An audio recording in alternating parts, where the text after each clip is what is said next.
wabarakatuh. Halo teman-teman semuanya, selamat datang di podcast kita hari ini. Untuk teman-teman yang lagi dengerin, semoga sehat-sehat terus dan tetap semangat berjalan aktivitas hari ini. Terima kasih juga ya sudah menonton podcast kami. Semoga obrolan kita tidak hanya seru, tetapi juga bermanfaat bagi kita semua. Perkenalkan, saya Wanada. Perkenalkan, saya Kiara Skalpasya. Hari ini topik yang kita akan bahas itu topik yang dekat sekali sama kehidupan kita sehari-hari, terutama untuk mahasiswa. Kiara, sekarang kan kita sudah sering lihat gitu, kayak di media sosial banyak nih orang yang sudah mulai jualan online. Kayak ada yang jadi affiliate, ada yang jadi reseller, jadi content creator, terus juga buka online shop. Bahkan sudah banyak nih orang yang kayak buka jasa lewat internet. Terus juga kita tidak jarang kita lihat mahasiswa yang sudah punya penghasilan sendiri dari bisnis digital ini. Ya, hampir tiap hari juga kita lihat teman-teman pasti itu kayak bagikan link TikTok, link keranjang kuning, link live TikTok, atau marketplace mungkin. Rasanya tuh bisnis digital itu sudah menjadi bagian dalam keseharian kita. Nah, dari situ muncul nih tema yang bakal kita bahas hari ini, yaitu cuan atau berkah dilema bisnis Gen Z di era digital. Nah, tema ini tuh bakal ajak kita buat lihat kalau di balik banyaknya peluang bisnis di era digital, ternyata ada beberapa tantangan dan hal-hal lain yang memang harus kita perlu bahas bersama nih, Kiara. Nah, supaya obrolan kita makin seru, kita tidak hanya berdua, tapi kita undang dua narasumber yang bisa berbagi pendapat dan pengalaman dalam topik kita hari ini. Langsung aja nggak sih kita sapa narasumbernya kita? Halo. Hai. Perkenalkan, nama saya Nurfani Koja. Terima kasih sudah mengundang saya ke podcast hari ini.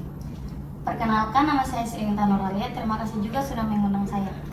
Nah, sebelum kita lebih lanjut, saya mau nanya nih, kalian tuh sudah pernah coba bisnis online gak sih? Atau mungkin lagi sementara jalani?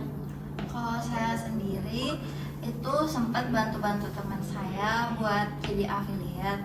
Nah, awalnya sih aku ikut itu cuma buat kayak bantu-bantu nama uang jajan, tapi semakin kesini saya tuh belajar tentang cara promosi, komunikasi sama pembeli, terus cara menghadapi berbagai macam pembeli. Berarti dari situ Fanny bukan hanya belajar tentang kayak menghasilkan keuntungan atau uang ya, tapi juga Fanny belajar kayak menjalankan suatu usaha. Dari situ juga mungkin tambah-tambah pengalamannya Fanny. Iya benar, justru kan kalau kita memulai usaha itu kita harus punya pengalaman dulu. Nah, kalau Arya sendiri bagaimana? Kalau saya belum pernah, tapi banyak temanku yang aktif jualan online.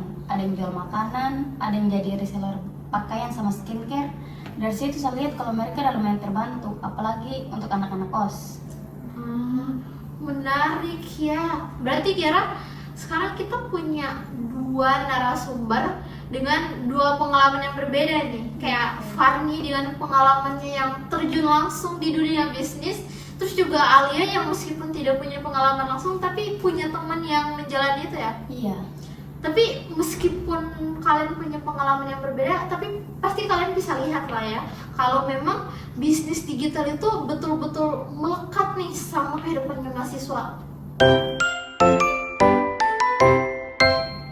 Nah, ngomong-ngomong bisnis digital nih, menurut kalian bisnis digital apa yang bikin banyak anak muda itu, khususnya mahasiswa itu menarik buat mereka?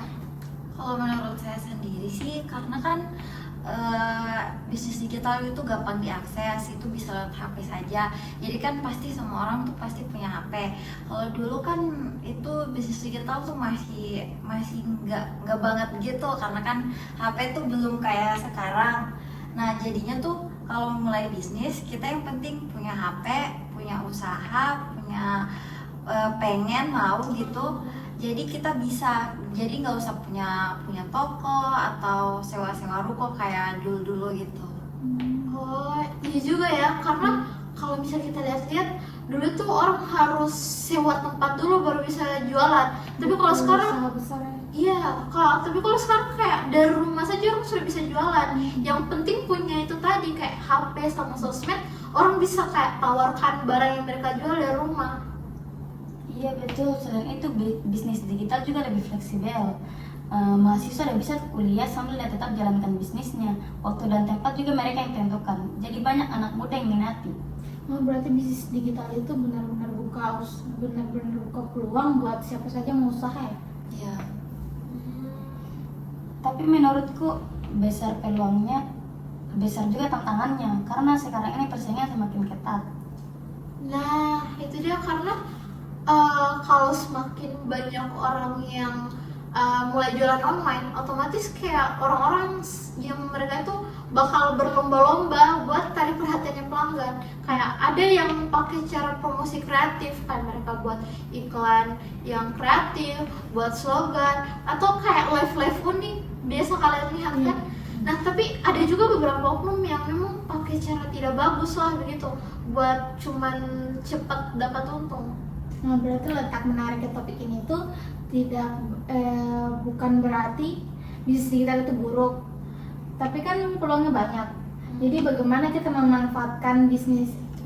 memanfaatkan peluang ini agar tetap sesuai aturan dan nilai yang baik.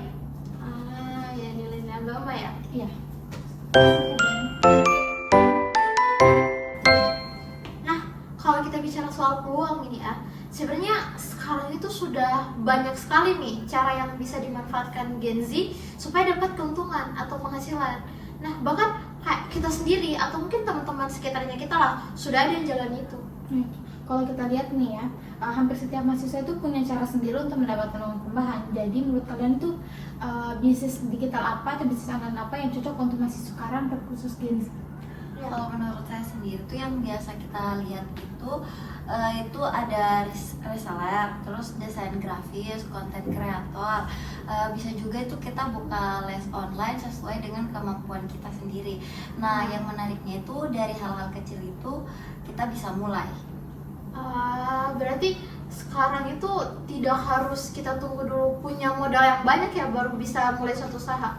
Iya benar, justru yang penting kita punya kemauan yang besar buat mulai usaha itu. Kalau Ayah sendiri di lingkungan peluang apa yang paling cocok untuk mahasiswa? Kalau di tempatku banyak temanku yang kayak jualan makanan online, ada yang buka just tip, sampai ada temanku yang buka jasa bikin presentasi. Di situ saya lihat kalau mahasiswa sekarang udah semakin aktif lihat peluang. Iya betul. Karena kalau saya sendiri ya ada temanku yang kayak awalnya itu dia cuma kayak iseng-iseng saja bikin konten. Tapi sekarang itu dia sudah kayak kerja sama beberapa brand. Kalau istilahnya sekarang kayak di endorse gitu. Iya. Nah, berarti memang teknologi sekarang tuh sudah kasih kesempatan yang luas buat siapa saja yang mau berkembang. Iya benar, tapi menurut saya sendiri kalau misal peluangnya besar maka tanggung jawabnya juga cukup besar karena kan bisnis digital itu kan pasti semua orang bisa akses. Jadinya pasti ada banyak orang tuh yang pengen cepat-cepat dapat keuntungan. Nah, salah satunya tuh dia jadi tergoda buat melakukan bisnis online secara curang. Berarti tantangannya itu bukan lagi soal ada atau tidak adanya peluang, tetapi bagaimana cara kita hadapi itu persaingannya dengan cara yang benar gitu. Iya betul.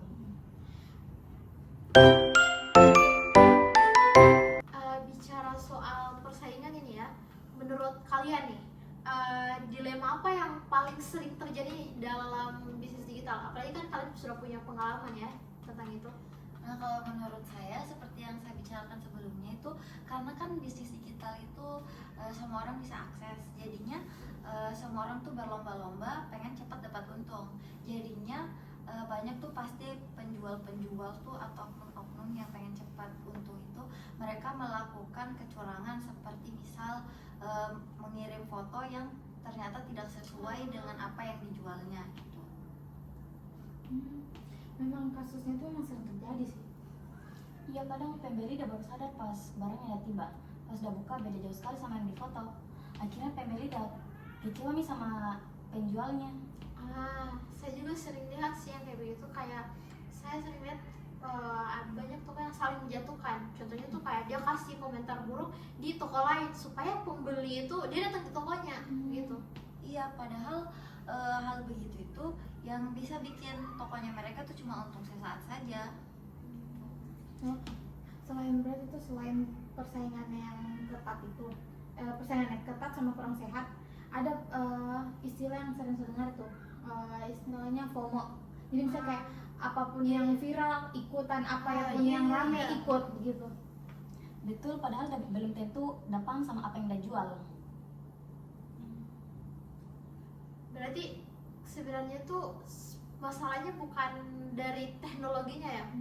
Iya, menurutku itu sih teknologi itu cuma alat yang menentukan baik dan tidaknya itu si penjualnya atau penggunanya. Iya. Apa namanya? Jadi bukan teknologinya itu yang salah, tetapi bagaimana kita memanfaatkannya. Jadi kalau kita gunakan salah, pasti hasilnya juga tidak baik. Tergantung Iya. oknumnya ya berarti. Iya.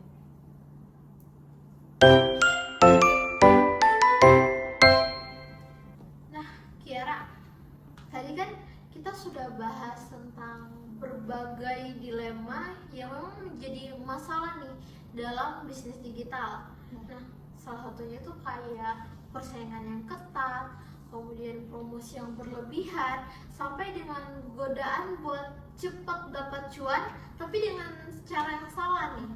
Nah, dari situ saya mulai penasaran nih. Kita sebagai mahasiswa muslim nih ya, kira-kira dalam Islam itu ada nggak sih pedoman tentang bagaimana cara menjalankan bisnis di era digital seperti sekarang ini? Pastinya ada dong, walaupun dulu di zamannya Rasulullah itu belum ada seperti zaman sekarang kayak TikTok, Instagram, tapi di zaman dulu itu Islam itu sudah mengajarkan kita tentang bagaimana cara berbisnis. Nah, yang berbeda itu dengan zaman sekarang itu adalah cara penjualannya. Berarti walaupun sekarang itu jual belinya lewat online atau media sosial lain itu, prinsipnya itu tetap harus sama. Iya benar, yang penting itu adalah kejujuran. Jadi apa yang kita jualkan itu kita harus ngomong apa adanya. Yang apa yang kita jual itu yang kita bilang, jangan kita kasih foto ini ternyata yang datang malah bukannya itu. Dilebih-lebihkan gitu. Iya.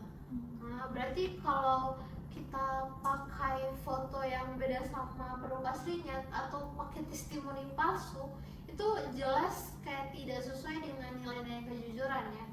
Iya jelas tidak sesuai, karena kan itu juga kan bukan hanya berdampak buat dia buat itu si, karena kan dia curang itu, jadinya bukan hanya keuntungan sementara, padahal itu juga bisa berdampak ke tokonya. Iya betul.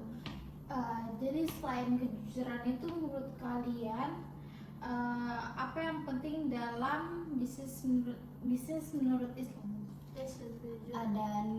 Ada nilai amanah atau tanggung jawab. Jadi kalau kita jual produk, kita harus bertanggung jawab sama kualitas produknya, pelayanannya, sampai cara kita kayak tanggapi pelanggan begitu. Jangan produknya kita pas udah laku produknya kita penjual hilang begitu saja. Bisa kayak udah habis tipu nih, habis itu pas kita melapor ke tokonya atau apa, langsung diblokir. Banyak ya kasus kayak begitu sekarang. Iya juga Pak, karena kan pasti juga pembeli itu dia bakal lebih nyaman sama penjual yang ramah dan bertanggung jawab begitu. Iya, karena kepercayaan itu dibangun dari hal-hal yang sederhana. Contohnya kayak balas chat dengan sopan, kirim barang tepat waktu. Di situ kayak banyak pasti pelanggan yang tertarik untuk beli di situ. Nah, berarti Islam itu tidak melarang kita untuk cari keuntungan, yang penting dengan menggunakan cara yang baik. Ya toh, justru Islam itu ada suruh kita buat bekerja keras, berusaha supaya kita itu bisa hidup. Menarik ya, berarti tema kita hari ini tuh kan cuan atau berkah. Itu sebenarnya bukan berarti kita harus pilih salah satunya, pilih cuan atau pilih berkah. Tapi harus seimbang ya. Iya. Iya, karena menurutku cuan dan berkah itu bisa jalan bersamaan.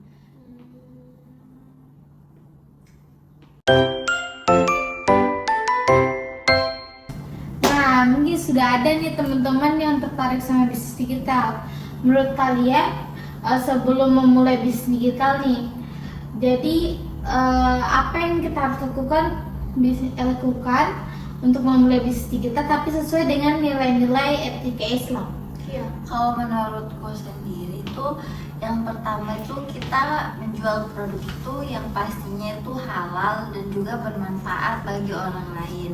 Jadinya apa yang kita jual itu jangan karena kita FOMO jadi kita jual tuh ya udahlah terserah lah. Kita nggak tahu tuh isinya tuh kayak ini isinya tuh apa gitu. Ini tuh kayak dia bermanfaat nggak buat konsumennya.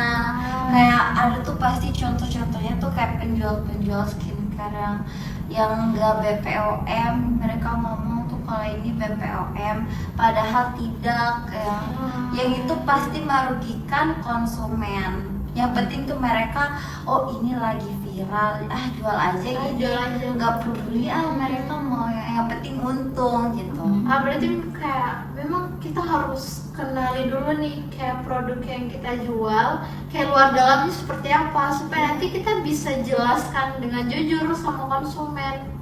Kayak kelebihannya, kekurangannya itu apa. Jangan kayak asal FOMO, saya mau jualan ini deh, kayak banyak yang jual ini, saya jual, tapi kita tidak tahu ini produk yang jualnya seperti apa gitu. Kan? Selain itu apa lagi? Selain itu, jangan kita kasih informasi yang berlebihan kepada pembeli. Kalau memang ada kurangnya, bilang saja tidak apa-apa. Karena yang kita kejar ini bukan hanya untungnya saja, tapi kepercayaan pembeli juga. Iya, saya setuju sekali karena memang biasanya kalau pelanggan yang puas sama produknya atau mungkin pelayanannya itu pasti bakal balik lagi di itu tempat, atau bahkan mungkin dia bakal rekomendasikan di teman-temannya kayak ini di tempat ini bagus nih, pelayanannya bagus, atau mungkin produknya bagus. Jadi promosi gratis ya. Iya, promosi gratis, bisa jadi promosi gratis sih. Betul, terus manfaatkan juga kayak media sosial dengan baik. Jangan cuma bikin konten-konten yang viral, tapi usahakan kayak kasih manfaat untuk orang lain.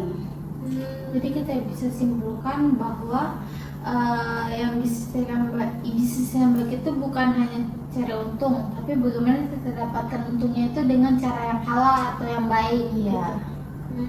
Betul itu. Justru dengan menjaga etika, orang itu bakal lebih percaya sama usaha yang kita jalankan, dan itu nih yang bikin bisnis kita itu bisa bertahan dalam jangka yang panjang.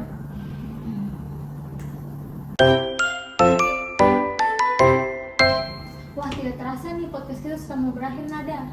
Iya Kiara, dari pembahasan kita hari ini kita tuh bisa belajar kalau memang bisnis digital itu dia kasih banyak sekali peluang buat Gen Z, terutama kita nih sebagai mahasiswa untuk bisa mulai berbisnis. Tapi di balik banyaknya peluang itu tentu ada dong tanggung jawab yang memang harus kita pegang. Dan kalau kita juga belajar kalau Islam itu sudah kasih pedoman buat dalam berbisnis, mulai dari kejujuran, mencari keberkahan, tanggung jawab sampai bersikap adil kepada konsumen. Nah iya Kira, jadi kalau ditanya cuan atau berkah, kenapa kita harus pilih salah satunya? Kayak iya kan, kayak cuan kan memang penting karena itu hasil dari usaha yang kita jalankan. Tapi bakal lebih bernilai itu cuan kalau kita dapatkan dengan cara yang memang halal dan juga jujur, juga bermanfaat bagi orang lain.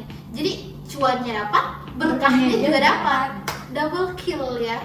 Semoga obrolan hari ini itu bisa jadi pengingat buat kita semua bahwa kalau jadi pembisnis yang sukses itu kalau tidak hanya juga pintar tetapi bisa bersikap adil dan bertanggung jawab kepada konsumennya.